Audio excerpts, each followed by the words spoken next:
બેટા કાંતા માસી આવી ગયા હો અમેરિકાથી. આવી ગયા હમણાં બપોરની ફ્લાઇટ હતી. હું એ ખબર નહીં, એ તો ગઈકાલ રાતના આવી ગયા, તો હમણાં આયા છે. આપણા મસ્ત ઓટલા પરિષદમાં બેઠા છે. વાહ વાહ વાહ, કેવી છે તબિયત એમની?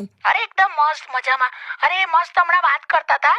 હા એમની દીકરી હંસા અને જમાઈ ચેતન ખરો ને, હા, ત્યાં જ ગયેલા ને એ હા, તે કહેતા હતા કે એમનો એટલો મોટો બંગલો છે અમેરિકામાં, એવું જોયેલી. અને એટલું બધું આ લોકો ઇન્ડિપેન્ડન્ટ છે કે બાથરૂમ ખરું ને, હા, તો આ હંસા અને ચેતન બંને માટે નળ પણ અલગ અલગ છે. નળ અલગ અલગ રાખ્યા છે એવું? તો હંસાનો H છે અને ચેતનનો C. બે એ એચ હોટ નું હોય ને સી એટલે કોલ્ડલી. એ હંસા ને ચેતન નું હોય. હા એવું કે છે. એની બુદ્ધિ તો કહેવાય તો આપણા ગામની જ ને. તેવું નહીં હોય. ના જ હોય ને લી, હોટ અને કોલ્ડ છે. હવે હંસા ને કે ચેતન નું નહીં. તું આ તમારું આ ઓટલા વાળું જ્ઞાન છે ને બહાર ફેલાવીશ નહીં ખાલી. સારું હવે. એચ અને સી માં હંસા ચેતન કાઢ્યું. કઈ નહીં કાકા. ચાલ હવે તું ત્યાં બહુ બેસી ના રહીશ. અરે બધી મસ્ત માહોલ મસ્ત જામ્યો છે.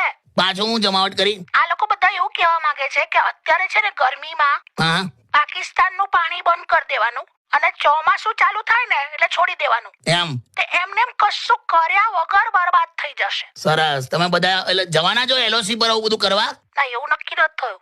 તો રક્ષામંત્રીને કીધું, વાત કરી? એવો નંબર ક્યાંથી મળે? આ બનતાલો બેઠા